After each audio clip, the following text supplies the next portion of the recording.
May is Stroke Awareness Month, and knowing the warning signs and risk factors could save your life. We checked in with a local speech therapist for what to look for, and Wendy Kushel shares her advice in tonight's Health Watch. Addie Presto is a speech therapist with Aurora Baycare Medical Center and shares an important acronym to remember. And it's the word FAST. F stands for face, so if you have someone smile and there's a droop, that's a sign that there may have been a stroke. A stands for arms. If you have someone lift up their arms and one is weaker than the other, that can be a sign. S is for speech. Any sudden changes in speech can be a sign. And then T is just time. You need to get in to the hospital as soon as possible. And there was no age range when it comes to who can have a stroke. Archie House of Green Bay realized he'd had one after losing memory of 2 entire weeks of his life.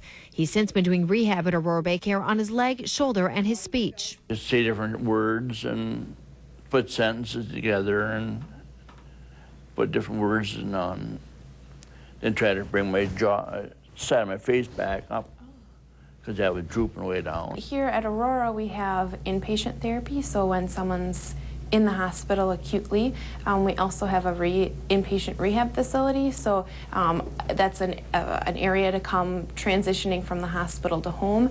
And then we also offer outpatient therapy where someone can come in from home for therapy. And stroke support groups. They enjoy sharing their stories, and then they collaborate, because sometimes you need to do things differently than how you used to do them, and someone will have an idea that they'll share with the group, and then someone else can benefit from others' ideas. Here are the risk factors you can control: smoking, being overweight, not being active enough, drinking too much, and abusing drugs. But you also need to follow up with your doctor for medical management of diabetes and high blood pressure, cholesterol, those types of medical issues as well. Archie's advice: keep going to your doctor checkups and eat healthy. He's now working on improving his cholesterol numbers. That's Health Watch. I'm Wendy Kushel, Local 5 News HD. Thank you, Wendy. To learn more, you can call Aurora Baycare at the number you see on your screen or email healthwatch@aurorabaycare.com.